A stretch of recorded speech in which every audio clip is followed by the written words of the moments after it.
अमेठी एक कार्यक्रम के दौरान भरे मंच से जिले के कृषि निदेशक सहित कृषि विभाग के सभी अधिकारियों को गौरीगंज से समाजवादी पार्टी के विधायक राकेश प्रताप सिंह ने जमकर सुनाई खरी खोटी। विधायक की लताड़ सुनकर अधिकारियों ने साधी चुप्पी। विधायक ने अधिकारियों को सिखाया प्रोटोकॉल।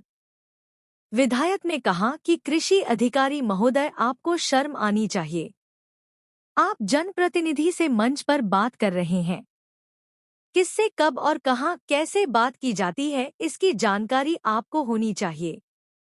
जब आपको यही ज्ञान नहीं है तो आप जनता के साथ कैसा व्यवहार करते होंगे? व्यापारियों का आपसे ज्यादा शोषण शायद दूसरा कोई करता होगा।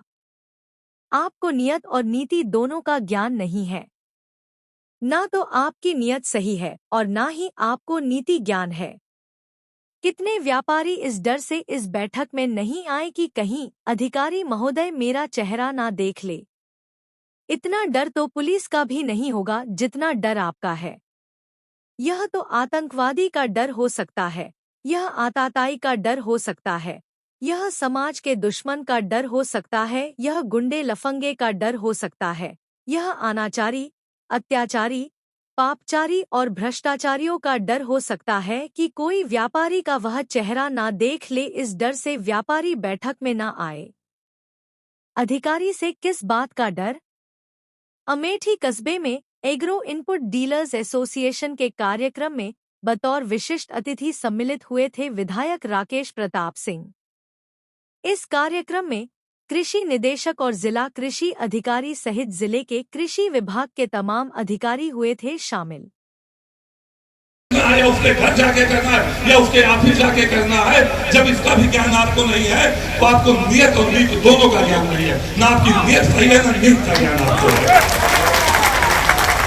ना आपकी नियत सही है ना आपको नीति का ज्ञान है।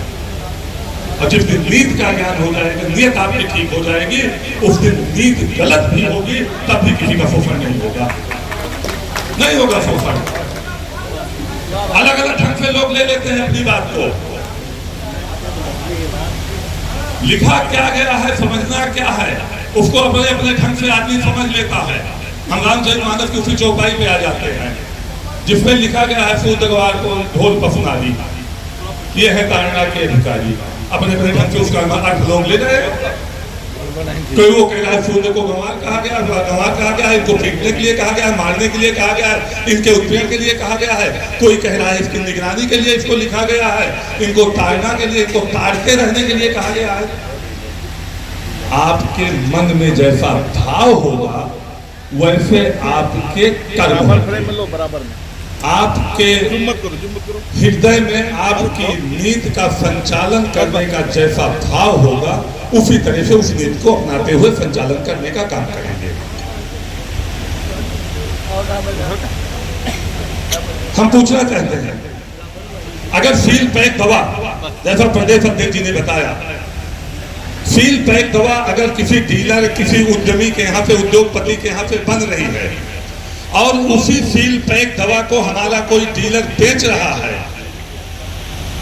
और उसके सैंपल में अगर कोई कमी है तो ठीक है, आप डीलर को मुलजिम बना दीजिए, लेकिन मुलजिम बनाने के बाद विवेचना किसको करनी है? विवेचना करने वाले को अपनी नियत ठीक करते हुए इसने अपनी फैक्ट्री लगा के कहीं उस दवा को बनाई है या कहीं डुप्लीकेट फैक्ट्री लगी है वहां से इसने उसको खरीदा है, या जिस डीलर ने इसको, जिस उद्यमी ने इस दवा को बना के यहाँ तक पहुंचाया है, किसने गड़बड़ किया है? सिंपल आखिर क्यों फेल हुआ है? इसकी विवेचना होगी। जेल भेज दिया जाएगा हमारा डीलर, मुकदमा लिख दिया जाएगा डीलर पे, फ्री कर दिया जाएगा, या हो सकता है लाख 2 लाख लेके एफआईआर कर दिया जाएगा। उद्यमी उसी तरह लूट रहा है, उद्यमी तक कोई नहीं पहुंचना चाह रहा है। उद्योगपतियों तक भी पहुंचिए, उद्योगपतियों को भी ठीक करिए। और माननीय अध्यक्ष जी, मैं एक बात से आपके सहमत तो हो सकता हूं लेकिन अपनी असहमति दर्ज करा सकता हूं। आपने कहा कि ऑनलाइन दवा या ऑनलाइन व्यापार, देखो मैं लगभग 20 देशों की यात्रा कर चुका हूं और बड़े देशों की यात्रा कर चुका हूं। हमारे यहाँ बहुत बाद में ऑनलाइन शुरू हुआ और विदेशों में बहुत पहले से ऑनलाइन चल रहा है। हम एक एलर्जी की दवा लेते हैं। मुझे स्किन एलर्जी हो गई थी तो धूप लगना, थोड़ा चेहरे पे लालपन आ जाता है, हाथ में थोड़े से दाने आते हैं। मेरी दवा खत्म हो गई दिल्ली में, मैंने ऑनलाइन उसका ऑर्डर दिया। जहाँ से मुझे दवा जिस कंपनी के उससे मंगवाना था ऑनलाइन से, वो दवा नहीं ले आया और उसने कहा कि पहले जिस डॉक्टर ने लिखा है उसका पर्चा मुझे चाहिए। मैंने लखनऊ फोन किया, पर्चे का व्हाट्सएप मंगवाया, फिर मैंने अपने पर्चा भेजा और वो दवा 3 दवा थी, उसमें से एक अंडरलाइन करके तब मेरी दवा आई। ऐसी कोई व्यवस्था होनी चाहिए। मैं ये नहीं कहता कि ऑनलाइन व्यापार बंद होना चाहिए। ऐसी कोई व्यवस्था होनी चाहिए जिसमें किस फसल के लिए वो दवा मंगाई जा रही है, कितनी मात्रा में डाली जाती है, उसके लिए कोई कृषि वैज्ञानिक या कोई कृषि अधिकारी या कोई जानकार आदमी का पर्चा एक हो जिससे वो बता सके। को रोक लीजिएगा एक। आज इस कार्यक्रम में आए हैं और क्या रहा इस कार्यक्रम?